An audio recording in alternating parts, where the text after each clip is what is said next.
This is News Always On. Russian President Vladimir Putin ridiculed the US indictment of 13 Russians in a television interview broadcast, scoffing at the notion that a person described as his chef could interfere with the US presidential election. Special counsel Robert Mueller in February charged a wealthy businessman, Yevgeny Prigozhin, dubbed Putin's chef, and 12 others in an alleged conspiracy to meddle in the 2016 election. Putin dismissed the charges as, quote, ridiculous during an interview with Austrian public broadcaster ORF. The Russian leader said, quote, how low the Western information and political environment has fallen if a restaurant owner from Russia could influence elections in the United States or a European country. The 13 people indicted are accused of an elaborate plot to disrupt the US election that allegedly included running a huge social media campaign from their headquarters in St. Petersburg, dubbed the Troll Farm.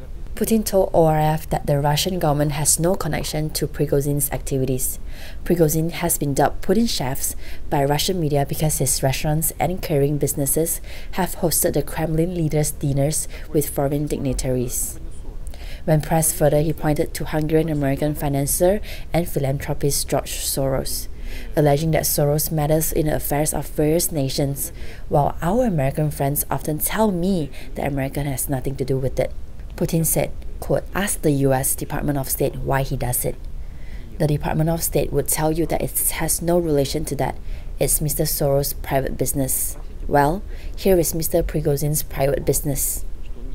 When asked about his interactions with US President Donald Trump, Putin said political infighting in Washington was hampering their contacts. In a phone call to Putin in March, Trump proposed holding a summit, but the US and Russian officials haven't discussed specifics yet. Putin emphasized that his meeting with Trump would be important as an opportunity to discuss arms control and preventing a new arms race.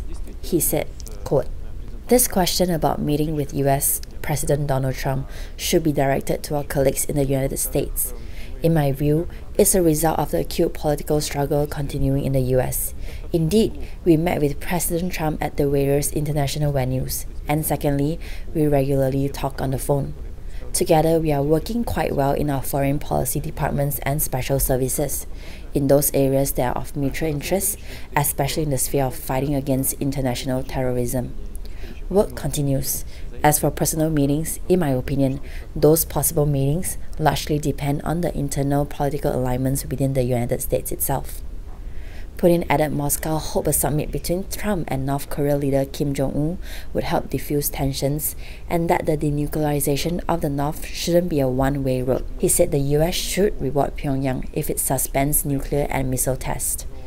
The Russian leader says Moscow has, quote, big hopes for the success of the meeting set for June 12. He also noted that Russia, as a nation that shares a border with North Korea, is frightened by the prospect of a conflict. For more news updates, subscribe to our channel.